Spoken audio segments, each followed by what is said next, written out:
My name is Demi Allen, and at 29 years old, I'm a captain in the United States Army. But on my wedding day, none of that mattered. In front of 280 guests, CEOs, generals, Army Rangers, and my father's entire board of directors, he slapped me. The sound cracked through the cathedral as he pointed at my uniform and roared, "Take off those silly pieces of metal." He was talking about the Bronze Star, the one I earned in Kandahar. It was his final wedding gift to me, a public humiliation. He thought he'd won, that I would crumble like I always had. But he made one fatal mistake. He did it in front of my real family. Before I tell my story, let me know where you're watching from in the comments. Hit that like button and subscribe if you believe that honor can't be bought and that resilience is the greatest legacy of all. The sound didn't just happen, it bloomed. A sharp, violent crack that ripped through the organ's final trembling note and devoured all the air in St. Michael's Cathedral. For a moment, it felt like the world had been hollowed out, leaving only the ringing in my ears and the faint, low hum of the industrial-grade air conditioning system somewhere high above the vaulted ceilings. I didn't feel the pain. Not on my cheek. My training, the years spent learning to compartmentalize, to operate through chaos, took over. My body registered the impact, my head turning with the force of the blow, but my mind detached. It became a camera, recording the scene with a cold, pristine clarity. I saw everything. The stained glass window behind the altar depicted the Archangel Michael casting down a dragon. Sunlight streamed through it, illuminating the dust motes dancing in the sudden, suffocating silence. I saw my older brother, David, standing in the front pew. He wasn't shocked. On his face was a flicker of something ugly and triumphant, a smug satisfaction that twisted his handsome features. He looked like a man who had just seen a risky stock bet pay off. I saw the CEOs my father had invited, men who moved markets with a single phone call, now frozen in their pews, their expressions a mixture of embarrassment and alarm. They weren't looking at me, they were looking at my father, Richard Allen, as if he were a volatile asset they suddenly needed to divest from. And then I saw my family, the real one. The generals, the colonels, and the sergeants scattered amongst the guests. Their faces were granite. I saw General Peters, a man who had seen the worst of humanity in Fallujah, whose eyes went from disbelief to a quiet, controlled fury that was far more terrifying than any shouting. I saw the young Rangers who had served with my fiancé, Mark, their bodies instinctively straightening, their hands uncurling from their programs as if preparing for a command. They were a sea of quiet, lethal stillness in an ocean of chaos. My father stood before me, his chest heaving, the faint, cloying scent of expensive whiskey. Macallan 18, his signature, wafted from him. He was breathing heavily, his face flushed with the exertion of his rage. He looked powerful, dominant, a monument to his own authority. He truly believed, in that moment, that he had finally extinguished the last flicker of rebellion in me. He believed he had won. He was wrong. Before anyone could move, before the first shocked gasp could turn into a word, he leaned in close. The whiskey on his breath was a furnace blast against my skin. His voice was no longer a roar for the public. It was a low, venomous hiss, meant only for me, a final twist of the knife. "You've embarrassed me for the last time, you little bitch," he rasped, the words like acid in my ear. "You are no daughter of mine." That hurt more than the slap. The slap was a physical act, a temporary violation. But those words were a verdict. They were the final, brutal severing of a cord that had been fraying for 29 years. It wasn't just anger, it was a formal, cruel disownment, delivered at the altar where he was supposed to give me away. A final entry in the Allen family ledger, writing me off as a total loss. But the silence was broken not by another shout, but by movement. Precise, economical, and silent. "Mark!" He didn't yell. He didn't charge. He moved with the fluid efficiency of a man trained for war, a man whose every motion had a purpose. He didn't lay a hand on my father. He didn't need to.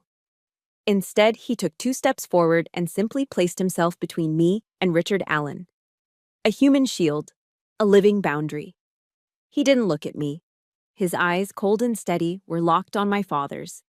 That simple, unwavering stare held more menace than any shouted threat ever could.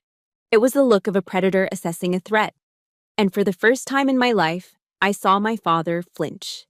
Then Mark turned his head slightly, his gaze softening as it fell on me. His voice was calm, clear, and just loud enough for the first few rows to hear, cutting through the thick, tense air. "Captain," he said, and the use of my rank was a deliberate, powerful choice. "Do you require medical assistance?"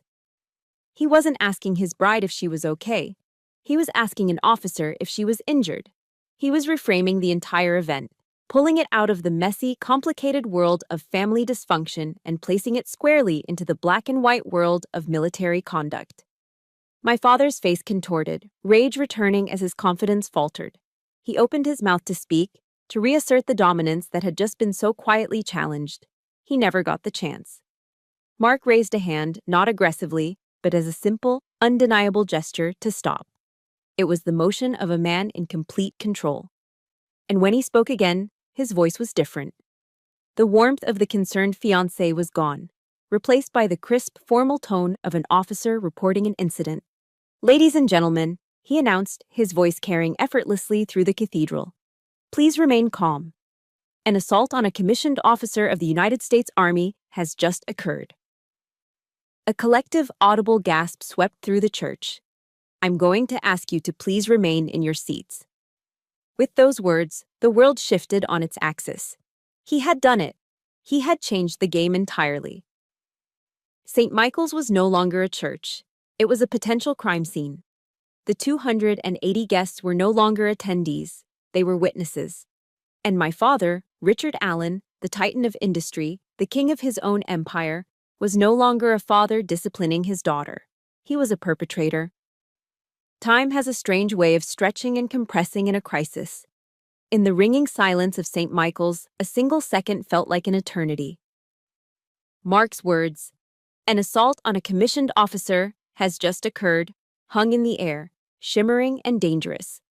They had created a new reality. And in the space between the old one and the new, my mind didn't stay in the present. It fled. It raced backward, searching for a beginning to this ending, trying to trace the fault line that had led to this earthquake, and it found one.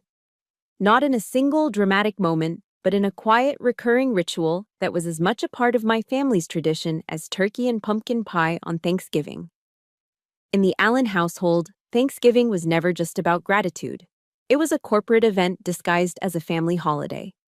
The day was filled with the rich smells of my mother's roast turkey and sage stuffing, the clinking of heavy silverware against fine china, and the murmur of polite conversation. But beneath it all, there was an undercurrent of tension, a quiet anticipation for what we all knew was coming. The main event wasn't the meal, it was the audit.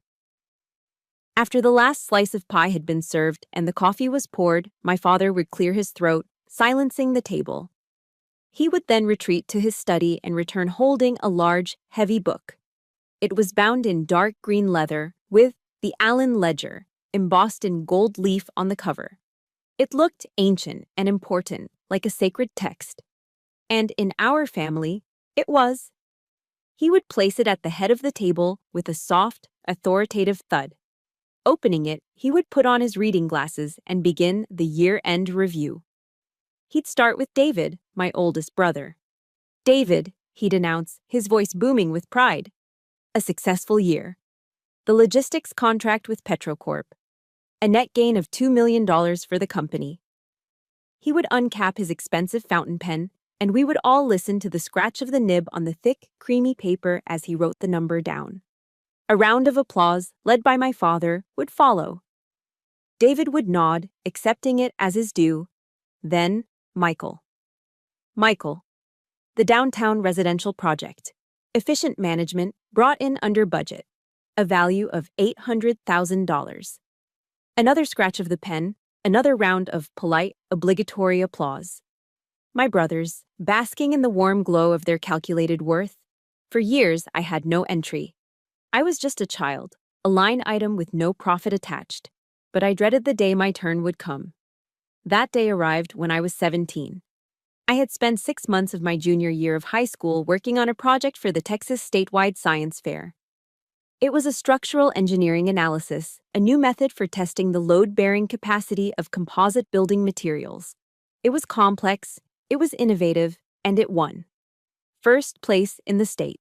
I was bursting with pride.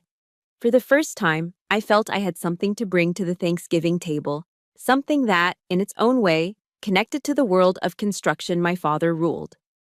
When it was my turn, I stood up, my heart hammering against my ribs. I presented my project, explaining the methodology, the potential applications. My father listened, nodding slowly, a neutral expression on his face that I desperately wanted to interpret as approval. When I finished, the family offered a hesitant, scattered applause. My father looked at me for a long moment. Then he opened the ledger to my page. He wrote down the name of my project in his neat, decisive script. He moved his pen to the final column, the one that mattered.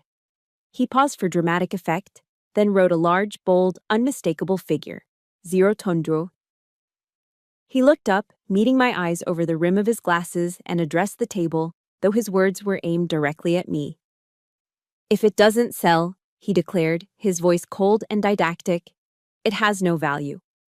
An important lesson, Demi. The humiliation was a physical thing. It felt like the air had been punched out of my lungs. I sat down, my face burning, and stared at my empty dessert plate, blinking back tears. I didn't hear what was said after that. The world had gone silent, just as it did in the church all those years later. That night, my mother came into my room. She didn't hug me or offer comforting words. She rarely did. Her method was quieter, more subtle. She sat on the edge of my bed and told me a story I'd never heard before. "Before I married your father," she said, her voice soft, "I owned a small flower shop. It wasn't much, but it was mine. I loved it." She explained that when they got engaged, Richard had convinced her to sell it. To focus on the family. But the truth, she said, was that he couldn't stand her having something that was hers, something he didn't own or control. She took my hand, her fingers cool and gentle around mine. "Don't let him buy your soul, Demi," she whispered, her eyes filled with a sad, fierce urgency. "It's worth more than all the numbers in that book." A few years later, she was gone, taken by a cancer that was as relentless as my father. But she left me with her only inheritance, that quiet act of resistance. My brothers, however, had inherited my father's cruelty. They were his enthusiastic enforcers. Throughout my childhood, they mocked my interests. The books I read were useless. My dream of being an engineer was a childish phase. They treated me not like a sister, but like a strange, unprofitable division of the family business. When I finally announced my decision to enlist in the army, it was David who sealed my fate with my father. I overheard him one night, his voice dripping with condescension. "Just let her go, Dad," he'd said. "She's a lost cause anyway. At least in the army, she'll finally learn how to follow an order." A failed investment. That's all I was to them.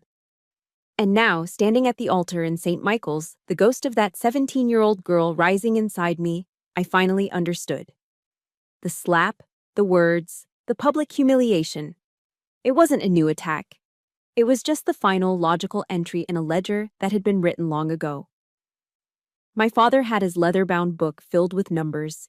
His entire world was defined by it. I looked down at my dress uniform, at the rows of ribbons over my heart. My eyes settled on the cold, hard metal of the Bronze Star. For valor, for merit, for a value that could never be bought or sold. This, I thought, a strange calm settling over me. This was my ledger. A ledger is filled one line at a time. My father filled his with dollar signs. I decided to fill mine with action. The day I enlisted, I made a clean break. I cut off the trust fund, refused the allowance, and walked away from the Allen empire with nothing but a duffel bag and a burning need to prove that my mother's faith in me and my own quiet belief in myself was worth more than 0 to 0, 0, 0. The price of that freedom was steep. Those first few years were a lesson in brutal humility. While my brothers were upgrading their Porsches, I was learning to budget a second lieutenant's salary. I found a tiny rundown apartment just outside the main gate of Fort Hood, Texas. The rent was cheap for a reason. That first winter, a cold snap hit Central Texas, and the ancient heater in my unit gave up with a final, rattling sigh. I didn't have the few $100s for the emergency repair. So, I slept in my sweats, my fleece jacket, and piled the two thin Army-issue blankets on top of me. Lying there in the freezing dark, I could almost feel the cold seeping into my bones, but it didn't break me. It forged me. Every shiver was a reminder that I was on my own. I was paying my dues. And I was more than willing to pay. That forging process was personified by one man, Drill Sergeant Barnes. He was a senior NCO, an African-American man from rural Louisiana who had spent 20 years in the infantry and had the deep etched lines on his face to prove it. He knew exactly who I was from day one. He'd read my file. He saw Richard Allen on the next of kin line and the dollar signs that came with it. I could see the question in his eyes. How long would the princess last? He made it his personal mission to find out. He singled me out for the toughest tasks. I led the longest ruck marches. I plotted the most complex land navigation courses. I was always the first one chosen to demonstrate hand-to-hand combat techniques. He rode me harder than anyone else in my officer candidate school class. It wasn't hazing. It was a test. A crucible. The breaking point came during a field training exercise. We had been on the move for nearly 36 hours with no sleep, running drills on minimal food and water. Exhaustion was a physical weight pressing down on my shoulders, making my eyelids feel like lead. I was stumbling, my vision blurring at the edges. I felt my knees start to buckle. Just as I was about to go down, Barnes was there, his shadow falling over me. He didn't offer a hand. He didn't offer a canteen. He just stood there and looked at me, his expression unreadable. "Pain is temporary, Captain," he said, his voice a low, gravelly rumble. "But honor is forever." He wasn't tormenting me. He was teaching me. He was showing me that my last name meant nothing here. The Allen ledger had no value. Out here, the only currency was grit. I took a deep breath, pushed myself back to my full height, and kept moving. I passed his test. After my first deployment to Iraq, I was promoted to first lieutenant. I had earned it. I had led soldiers in a combat zone and brought them all home. In a moment of naive hope, I decided to write a letter to my father. It wasn't to gloat or to show off.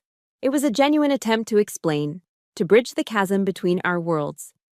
I filled 4 pages, telling him about my soldiers, about the weight of responsibility, about learning what it meant to build a legacy not of buildings, but of people. I sealed it in an envelope and sent it to his corporate headquarters in Dallas. I told myself not to expect a reply, and I was right. 2 weeks later, a crisp, professional-looking envelope from Allen Industries arrived in my mail in Baghdad. It felt heavy. I remember my hands trembling slightly as I opened it, a foolish part of me hoping for a note, a sign, anything. Inside, there was no letter.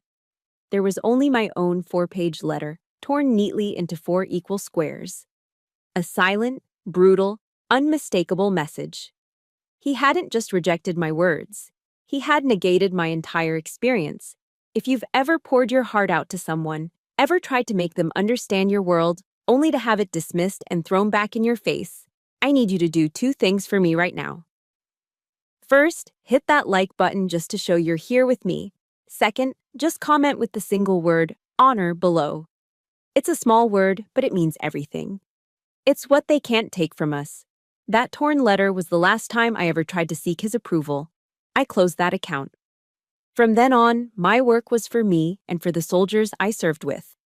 And in Kandahar, Afghanistan, I finally understood the true nature of what I was building. My platoon was on patrol when the world exploded. A well-coordinated ambush erupted from a series of mud brick compounds. RPGs, machine gun fire. It was chaos. In the initial blast, a young private, no older than 19, was hit in the leg. He was exposed, trapped in the middle of the kill zone. Without a second thought, I moved. I laid down covering fire while my sergeant coordinated the response, and I ran to the private. I grabbed him by his body armor and dragged him, yard by painful yard, back to the relative safety of an armored vehicle. The fight was over in 10 minutes, but it felt like a lifetime. After the smoke cleared and the medevac was on its way, the young private grabbed my hand. His face was pale with pain and shock, but his eyes were clear. "Thank you, ma'am," he said, his grip surprisingly strong. "I will follow you anywhere." And in that moment, I saw it all with perfect clarity. My father built skyscrapers out of concrete and steel, monuments to commerce that scraped the sky. They were impressive, they were valuable, but they were hollow. I was building something else entirely. Out here, in the dust and blood of a forgotten war, I was building bonds of loyalty. I was building an empire of trust. And I knew, with a certainty that settled deep in my soul, that what I was building would last so much longer. In my father's world, trust was a contract, a legal document with clauses and consequences underwritten by money. In my new world, trust was a currency earned in moments of extreme pressure. It wasn't written down, it was demonstrated. And I met the man I would marry in the place where that currency was traded most dearly.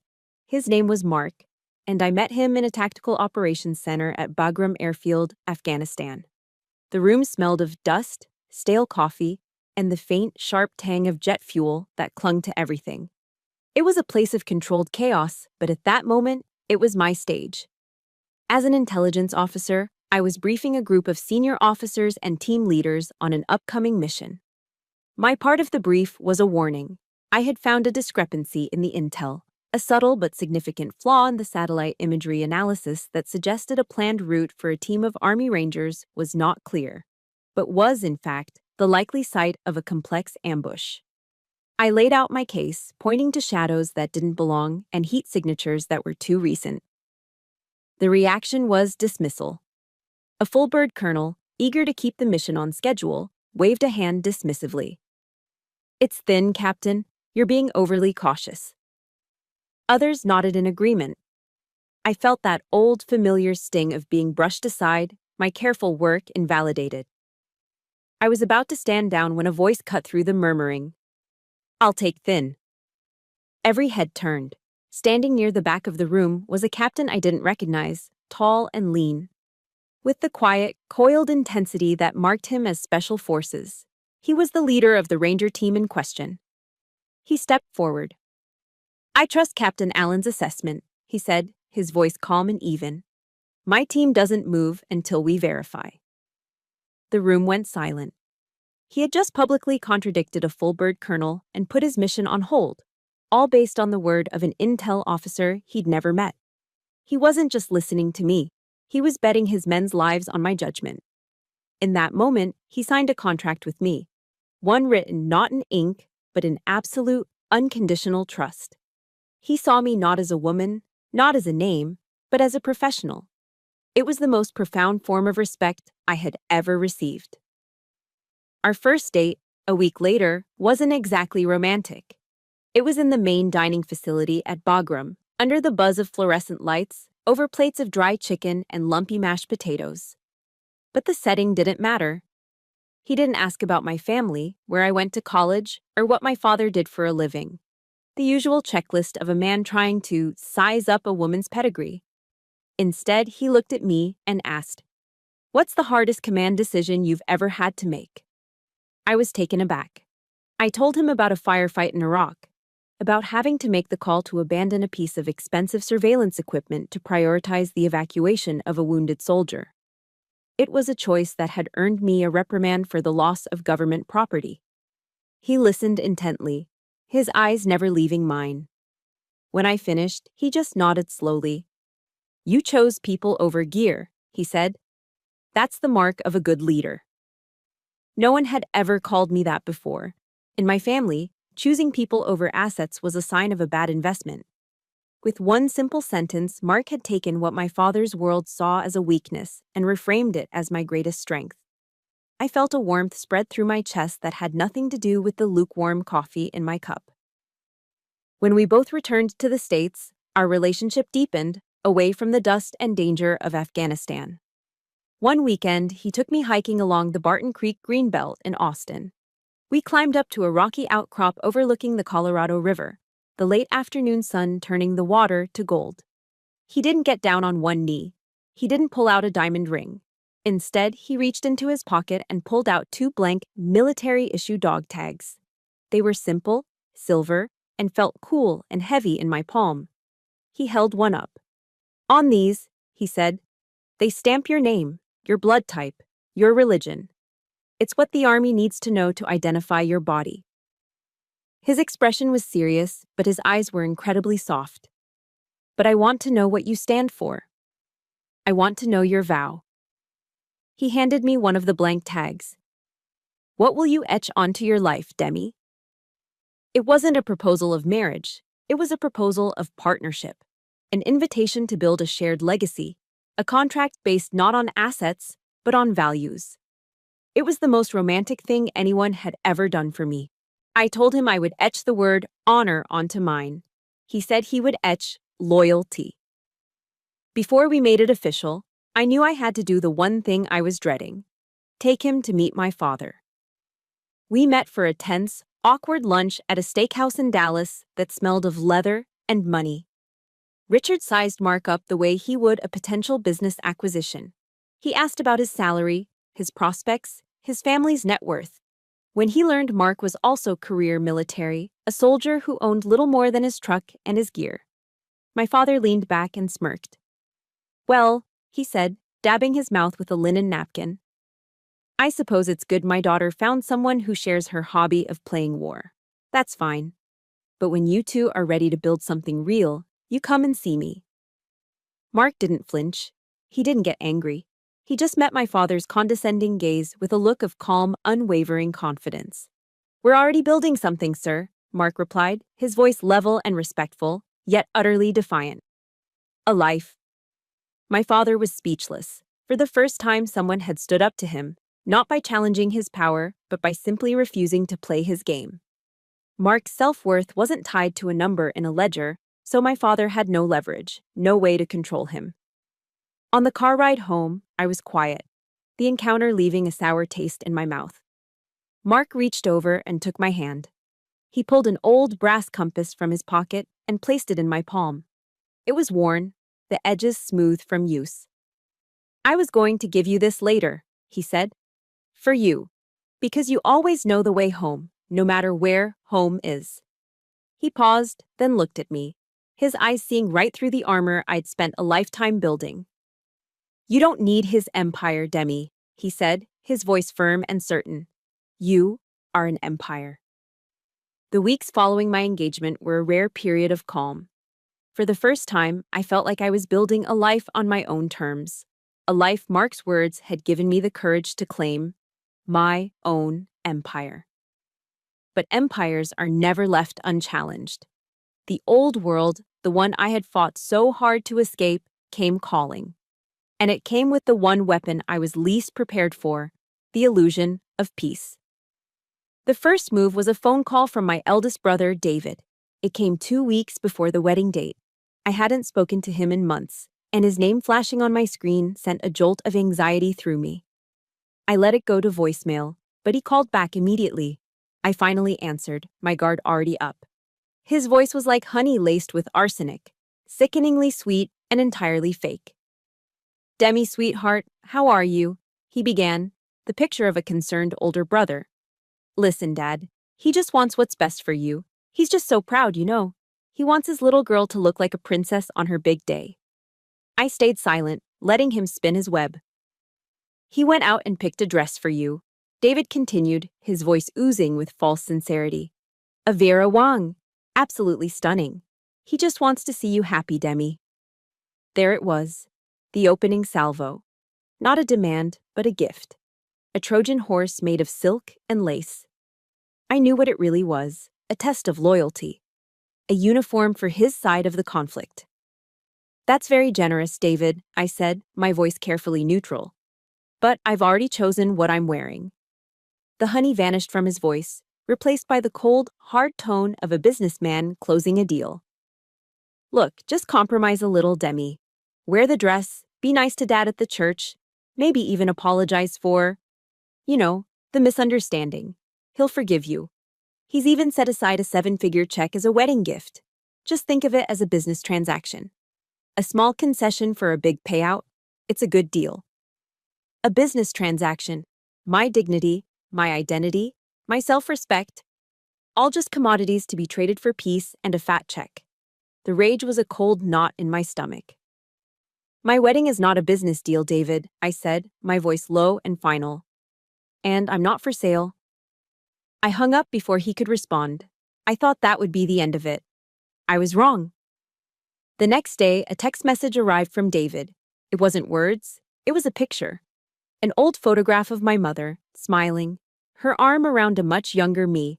She looked so happy, so full of life. The caption below it read, "She would have wanted this. She would have wanted her family to be together and happy on your special day." That was the moment the nausea hit me. It was a physical revulsion, a sickness that started in my gut and rose to my throat. They were using her memory as a weapon. They were taking the purest thing I had left of her and twisting it into a tool for emotional blackmail. In the Allen family, even the dead were assets to be leveraged. I finally saw the true depth of the toxicity, how it poisoned everything it touched, even memory, even love. And still, they didn't stop. Despite my refusal, the package arrived the next day. A box so enormous it barely fit through my apartment door, emblazoned with the iconic, elegant script, Vera Wang. It wasn't a gift, it was a power move. It was my father declaring that my wishes were irrelevant. His will would be done. I opened the box.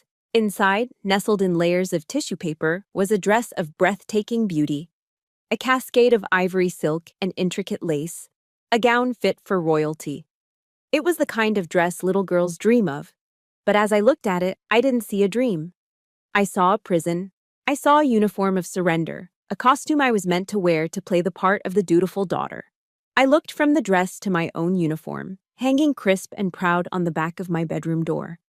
The deep blue of the Army service uniform, the polished brass of the buttons, the neat rows of ribbons telling the story of my life, my sacrifices, my honor. The choice had never been clearer. One was a costume. The other was my skin. The next morning, I carefully repacked the Vera Wang gown into its magnificent box. I didn't rip it. I didn't deface it. That would have been an emotional reaction, and this was now a strategic operation. I drove it across town to a small nonprofit I knew of, a place called Brides Across America. They provide wedding dresses, free of charge, to military brides, servicewomen or the spouses of servicemen who can't afford them. I carried the heavy box inside. The woman at the counter looked at me, then at the box, her eyes wide. "I'd like to donate this," I said simply, anonymously. She was speechless for a moment, then nodded, a look of profound gratitude on her face. As I was about to leave, I took a small note card from my purse and placed it on top of the box.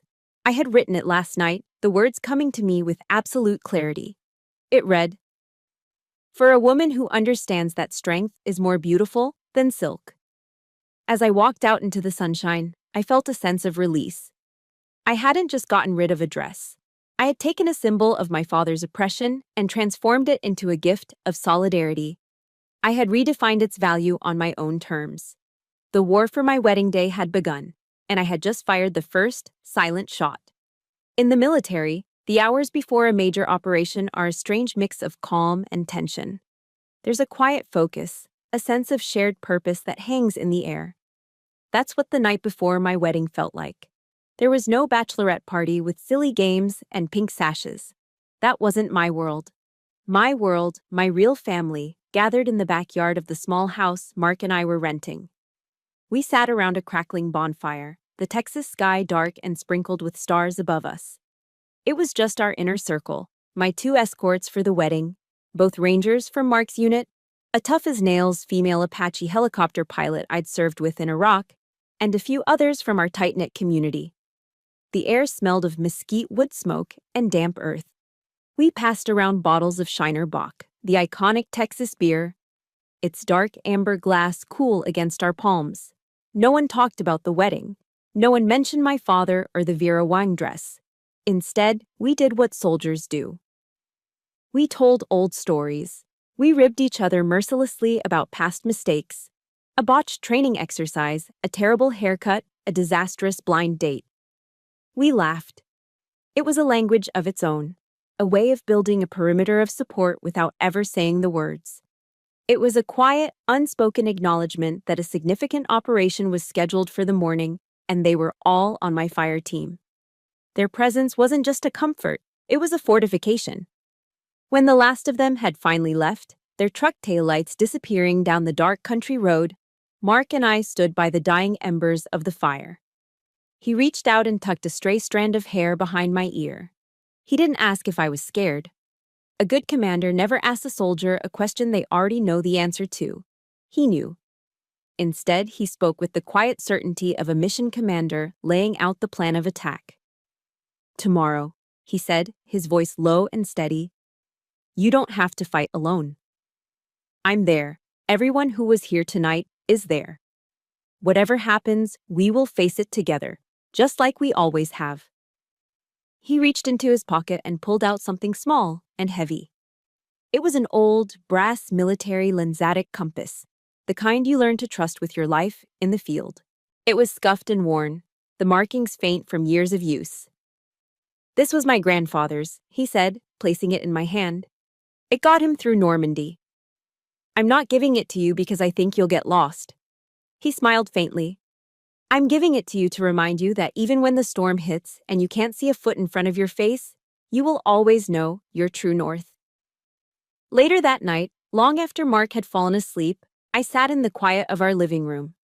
I retrieved a small carved wooden box from my closet shelf. It was the only thing I had taken from my childhood home, a box filled with my mother's keepsakes. I lifted the lid, the faint scent of dried roses and old paper rising to meet me. Inside, beneath a pressed flower and a few faded photographs, was her last letter. She had written it a month before she died, her handwriting shaky but clear. It was filled with love and quiet encouragement, but it was the final lines I sought. She had ended it with a quote from the Bible, a verse she told me had given her strength throughout her life. My fingers traced the familiar words on the thin, almost transparent paper. Joshua 1:9. "Have I not commanded you? Be strong and courageous. Do not be afraid. Do not be discouraged, for the Lord your God will be with you wherever you go." Reading those words, a profound sense of peace settled over me. This battle wasn't new. My mother had been fighting it her entire life, a quiet, dignified war of resistance against my father's suffocating control. She had been preparing me for this moment all along. I wasn't just a daughter rebelling against her father. I was a soldier carrying on the legacy of a fallen comrade. We all have someone like that, don't we? A person living or gone, whose memory or words become our armor. A parent, a grandparent, a mentor, a friend. If you have a person like that in your life, I want you to honor them right now. Just comment with their first name or their role in your life below. Let's fill the comments with the names of the people who make us strong. The next morning, I woke before dawn. There was no team of bridesmaids, no frantic energy. There was only me and my mission. I began the ritual of preparation. It was a process I knew intimately, one I had performed countless times in the dim light of tents and barracks. I started with the uniform, the fabric crisp and perfectly pressed. I fastened each brass button, the movements precise and automatic. I straightened the jacket, ensuring every line was perfect. Then came the medals. I pinned each one to my chest, my fingers brushing against the cold metal. Each one was a story. The Army Commendation Medal, the Iraq Campaign Medal, the Afghanistan Campaign Medal, and finally, the Bronze Star. My father's silly pieces of metal. To me, they were entries in my own ledger, a record of loyalty, sacrifice, and courage. They were not decorations. They were my flesh and blood. They were my armor. When I was done, I stood before the full-length mirror. I had placed the old compass Mark had given me on the dresser, next to a small framed photo of my mother. My talismans. I looked at my reflection. I didn't see a bride. I saw a captain in the United States Army, fully prepared, her armor in place, and I was ready for the most important mission of my life. The moment the heavy oak doors of St. Michael's Cathedral swung open, a hushed silence fell over the pews. The rich, resonant chords of the pipe organ began to swell, filling the cavernous space. But I barely heard it. My eyes were fixed on the end of the long crimson-carpeted aisle where Mark stood waiting. And then, my heart stopped. Stepping out from the front pew, my father moved to the center of the aisle, positioning himself directly in my path. He wasn't waiting to give me away. He was waiting to stop me. He stood there, broad-shouldered in his tailored Tom Ford suit, a human wall between me and my future, a final gatekeeper. For a split second, the conditioned reflex of a lifetime took over. A tremor of fear, cold and sharp, shot through me. My shoulders tensed, my breath caught in my throat. I felt an instinctual urge to flinch, to retreat, to become small, just as the little girl inside me had been trained to do for nearly 3 decades. But then, I felt it. On either side of me, my escorts, 2 hardened rangers from Mark's unit, men who had walked through hell and back, imperceptibly squared their shoulders. It wasn't an aggressive move, it was a signal, a silent, steadying pressure that communicated a simple, powerful message without a single word. We are here. We have your 6. That was all I needed. I took the first step. That aisle was the longest I have ever walked. It wasn't measured in feet, but in memories. Each step I took was a journey back through the map of my own private war zone, the landscape of my father's disapproval. The first step took me back to Thanksgiving, to the suffocating silence of the dining room as I stood there at 17, a statewide science champion. I could see the heavy, leather-bound ledger open on the polished mahogany table. I could feel the weight of my family's eyes on me. And I could see my father's hand, holding his gold Mont Blanc pen. As he wrote that big, bold, damning number next to my achievement, 000 euros. The sound of my brother David's triumphant smirk was louder than any applause I had received. The next step took me to a dusty, sun-baked mailroom in Baghdad. I was holding the stiff, corporate envelope from Allen Industries. I felt that flicker of foolish hope again, the one I could never seem to extinguish, the hope that this time would be different. Then, the feeling of the 4 neat squares of my own letter falling from the envelope into my hand. My heart, my explanation, my pride, torn into pieces and sent back across the world without a single word of reply. A dismissal colder and more final than any argument. With another step, I was back in my small apartment at Fort Hood. The phone pressed hard against my ear. It was just a few months ago, after I told him I would be wearing my uniform to the wedding. His voice, a low growl of controlled fury, echoed in my memory. "You will not embarrass this family with that ridiculous costume," he'd said. "You look like a common grunt, a piece of government property, a goddamn disgrace."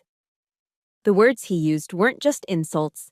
They were designed to strip me of my identity, to reduce my life's work to rags.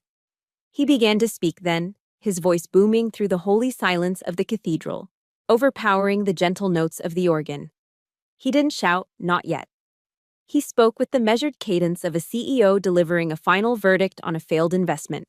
He spoke of shame, of disrespect, of a daughter's duty. He spoke of family honor, but he meant corporate reputation. For a terrifying moment, I felt myself shrinking. The captain began to fade, and the little girl, desperate for a kind word, for a single glance of approval, began to surface. I felt weak, exposed, my armor of metals and rank suddenly feeling as flimsy as paper. I was that 17-year-old girl again, standing before the ledger, waiting for my value to be declared non-existent. And then, another voice cut through the noise in my head. It was quiet, gravelly, and steady. It was a voice I had first heard in the middle of a 36-hour training exercise, a voice that had pulled me back from the brink of collapse. It wasn't my voice. It was the voice of Drill Sergeant Barnes. "Pain is temporary, Captain. But honor is forever." The words were a shield. They were simple, hard, and true. They were forged in a crucible my father could never comprehend. That voice, The voice of a man who had tested my limits and found them worthy was louder than my father's roar. It was the voice of my true inheritance. My father raised his hand. Time slowed to a crawl. The air grew thick. The scattered gasps from the guests seemed to hang suspended in the air. I saw the movement, the beginning of the arc, the same hand that had once taught me how to ride a bike now coming to strike me down. But I didn't look at the hand. I refused to give it power. I looked past my father, past the architect of my pain, and I fixed my gaze on the end of the aisle. I looked at Mark. He was standing perfectly still at the altar, his hands clasped behind his back. And on his face, I saw no pity. There was no fear, no panicked urge to rush forward and save me. There was only absolute, unwavering trust. His eyes were not looking at a victim. He was looking at his partner, at a fellow commander, and he was trusting me to handle my sector of the battle. And in that infinitesimal space between a hand being raised and a blow being struck, I realized this wasn't an attack. It was a choice. A final, definitive choice laid bare before God and 280 witnesses. Who was I going to be in the instant after this moment passed? Would I be Richard Allen's broken daughter, the one who finally crumbled under his rage? Or would I be Captain Demi Allen, United States Army? A commander never flinches. A commander holds the line. I straightened my back, lifted my chin, and prepared to meet the impact, not as a punishment, but as my final, bloody, glorious liberation. I held my ground, my chin high, my body braced for the impact. The sting of the slap never came. In the space between heartbeats, Mark moved. He wasn't loud or aggressive. He moved with the silent, lethal efficiency of a soldier trained for war. He didn't touch my father. He didn't have to. He simply stepped between us, a human shield, his body a solid, immovable barrier. He looked my father directly in the eye, and that simple act of defiance held more menace than any shouted threat. Then he turned his head slightly toward me, his voice cutting through the suffocating tension, loud enough for the front rows to hear clearly. "Captain, do you require medical assistance?" My father, enraged at being thwarted, opened his mouth to roar again. But Mark raised a hand, a gesture of absolute authority that stopped him cold. Mark's voice was no longer that of a son-in-law. It was the clear, precise tone of an officer reporting an incident. "Ladies and gentlemen," he announced to the stunned cathedral, "please remain calm. An assault on a commissioned officer of the United States Army has just occurred. Please remain in your seats." The air turned electric. He had just changed the entire context of the event. But the real coup de grace, the move that shattered my father's world, came from a place he never could have anticipated. From the third pew, an elderly man with a chest full of ribbons and 4 silver stars gleaming on the shoulders of his dress uniform rose to his feet. It was General Matthews, a living legend in the Army, a man who had commanded divisions in Desert Storm. He was Mark's guest, a mentor from his early days. He didn't shout.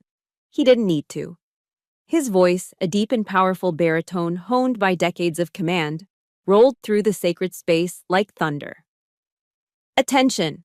It was the highest command. It was not a request. It was an order that every soldier, active or retired, has ingrained in their very DNA. The response was instantaneous. It was breathtaking. Throughout the cathedral, a sound like a single, sharp crack echoed off the stone walls. It was the sound of dozens of pairs of heels snapping together in perfect, synchronized unison. Every service member in the room, the young rangers, the seasoned colonels, the decorated generals, the quiet veterans scattered among the pews, rose as one. They didn't just stand up, they executed a flawless military maneuver. Their backs went ramrod straight. Their chins went up. Their eyes were locked forward. They formed a living, breathing wall of honor. A silent, blue and gold phalanx that surrounded and shielded me. They did not look at my father. They looked straight ahead, their collective gaze fixed on some distant point of duty. It was the most profound act of condemnation I had ever witnessed. A dismissal so complete, so absolute, it was more terrifying than any accusation. They had, in that single, unified motion, erased him from the battlefield. My father stood there, stunned into silence. His face, which had been contorted with rage, was now a mask of utter disbelief. The power dynamic had shifted so violently it had given him whiplash. He looked around, his eyes desperately searching for his own allies, for his own army. He turned to his kings, the CEOs of Fortune 500 companies, the slick politicians, the members of his board. He had invited them here to witness his power, to see the Allen dynasty in all its glory. But they were not looking at him with support. They were looking at him with the cold, calculating eyes of risk assessors. They were kings in their own right, and they understood the unspoken laws of power. You must always, always remain in control. Richard Allen, in his blind rage, had just committed the ultimate sin. He had lost control in the most public way imaginable. He had attacked a symbol, a uniformed officer, a daughter, a decorated soldier, that even they, in their cynical world, knew they were supposed to respect. He was no longer a powerful patriarch, he was a liability, a volatile, unpredictable asset, a bad investment. His peers' judgment was silent, but it was final. He was alone, utterly and completely alone. He looked at his sons, my brothers David and Michael, but they wouldn't meet his eyes. They were staring intently at their own polished Italian leather shoes, suddenly fascinated by the intricate patterns on the Persian rug beneath their feet, wishing they could melt into the floor. They were his loyal lieutenants, but they would not go down with a captain who had just scuttled his own ship. Richard Allen, the titan of industry, the man who moved skylines and bent politicians to his will, took an involuntary step back. He stumbled slightly on the altar step, the brief loss of balance a perfect metaphor for his complete collapse. No one spoke. The organ was silent. The only sound was the low hum of the air conditioning, a sound that now seemed to roar in the deafening silence. He turned, his shoulders slumped. He walked back down the aisle, not with the confident stride of a king leaving his court, but with the shuffling gait of a defeated man being expelled from the field of battle. His retreat was not loud or dramatic. It was a quiet, pathetic, soul-crushing surrender. The fall of his monument didn't end with a bang. It ended in a tomb of his own making, filled with a silence more damning than any scream. I watched him go, and for the first time in my life, I felt nothing for him. Not anger, not pity, not sadness. Nothing. I turned my gaze forward, toward Mark, toward the altar, and did not look back. After my father's retreat, a profound silence once again settled over the cathedral. But this was a different kind of silence. It wasn't the dead, shocked stillness from before. This was a silence of reverence, of awe.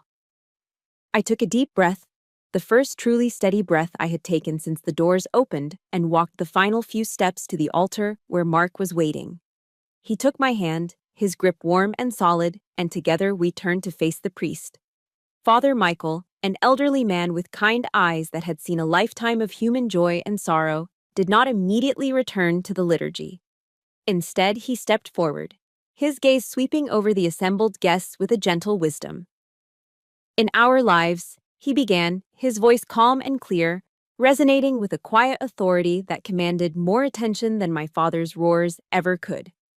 We are all called to fight battles. Some are fought in distant lands, in the dust and heat of conflict. And some, he paused, his eyes finding mine with a look of profound respect, are fought right here, in the sanctuary of our own hearts. Today we have been witnesses to great courage, and now, let us celebrate the love that courage protects. With those words, he reframed everything. He didn't dismiss the ugliness that had just transpired. He sanctified my struggle. He took what my father had intended as a family scandal and elevated it into a testament of strength. He gave my battle honor. As we turned to face each other to say our vows, every word took on a new, profound weight.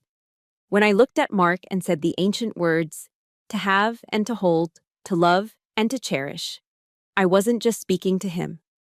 I was making a promise to myself, a vow to cherish the woman I'd fought so hard to become, to honor the captain who had refused to surrender her ground.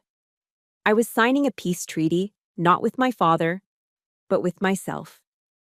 And when Mark spoke his vows, his voice steady and sure as he promised to honor and protect me, Every person in that church knew it wasn't just a line from a script. It was a solemn oath he had already proven in action.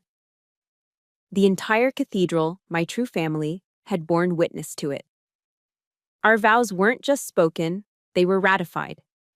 The reception that followed was held in a beautiful old Texas ballroom with high ceilings and crystal chandeliers. It felt a world away from the tension of the ceremony. My brothers, David and Michael, hovered awkwardly in a far corner of the room, nursing glasses of expensive scotch, avoiding eye contact with everyone. They looked like defeated generals, unsure of their place in this new world order. Finally, David approached me, his tie slightly loosened, his usual arrogance replaced by a nervous energy. I braced myself for an apology, a confrontation, anything with a sliver of genuine emotion. I should have known better. "Well, you've really made a mess of things, Demi," he muttered, not looking me in the eye. "Allen Industries stock is probably going to take a hit on Monday after this little scene. Dad's reputation is everything." I looked at him, at his perfectly tailored suit, his worried expression that had nothing to do with me and everything to do with money. And I felt nothing. The anger was gone. The hurt was gone. All that was left was a hollow, echoing pity. He was a prince of an empire I no longer had any allegiance to, speaking a language of profit and loss that was now foreign to me. "That's your empire, David," I said, my voice soft but clear. "Not mine." And with that, I turned my back on him, a final, quiet act of secession, and walked away. Later, it was time for our first dance. The band leader approached Mark, expecting a request for a slow, romantic ballad. Mark leaned in and whispered something to him. The band leader's eyebrows shot up in surprise, but he nodded and returned to the stage. The opening chords that rang out were not a gentle waltz. It was the raw, defiant, iconic guitar riff of Creedence Clearwater Revival's "Fortunate Son." A grin spread across Mark's face as he led me to the dance floor. The song was a classic anti-war anthem, a protest song beloved by soldiers for its unvarnished truth about class and privilege. It was our song, a song about those who serve versus those who profit. It was the story of my life set to a rock and roll beat. Our friends, our true family, understood instantly. They formed a circle around us, not as spectators, but as participants. They weren't just watching a bride and groom, they were surrounding two of their own. We danced in the middle of that circle of honor, laughing, liberated, and free. It wasn't the first dance of a newly married couple. It was the victory dance of survivors, of soldiers who had won their war and finally come home. That night, after the last of the guests had departed and a soft quiet had settled over the house, Mark and I stood on the small balcony of our hotel room, looking out at the glittering lights of the city. The air was cool and clean. He came up behind me, wrapping his arms around my waist, his chin resting gently on my shoulder. We stood there in a comfortable silence for a long time, just breathing together. "Does it hurt?" he asked softly, his thumb gently stroking my arm. My hand went to my cheek, to the place where the slap had landed, where a faint phantom sting still seemed to echo. I felt the smooth, unbroken skin. Then, my hand moved down, resting over my heart. I thought of the 30 years of slights, of dismissals, of being told my worth was zero. I felt the steady, calm rhythm beneath my palm. And I knew the war was finally, truly over. "Not anymore," I whispered, and I meant it for both places. The wound on the surface and the wound that had festered deep inside for nearly 3 decades had finally, miraculously, healed at the exact same moment. A few months later, a large flat package arrived at our new home. It was heavy and professionally wrapped, with no return address. Curious, Mark and I carefully opened it on the living room floor. Inside was a large, beautifully framed photograph. My breath caught in my throat. It was a picture taken from the church balcony, a wide shot capturing the exact moment the soldiers had risen to their feet. It was all there. The perfect, rigid lines of uniformed officers, their backs straight, their gazes fixed forward. In the center of it all was me, a lone figure in my dress blues, shielded and protected by this silent, magnificent wall of honor. Off to the side, almost an afterthought, you could see the blurred figure of my father, isolated and irrelevant. My eyes welled up with tears. Our friends had secretly arranged for one of the wedding photographers to capture that moment. Bolted to the bottom of the rich, dark wood frame was a simple, polished brass plaque. The engraving was elegant and clear. It read, "Family isn't always blood. Sometimes it's the people who stand up with you." We hung the photograph in the most prominent place in our home, right in the center of the main wall of our living room. It was our first and only family portrait. And it was perfect. A year to the day after the wedding, on the anniversary of my mother's passing, I drove out to the small, quiet cemetery where she was buried. The Texas sun was warm, and a gentle breeze rustled the leaves of the old oak trees. I didn't cry. The grief I had carried for so long had been replaced by a sense of peace, of continuity. I sat down on the grass beside her simple headstone and pulled a letter from my bag.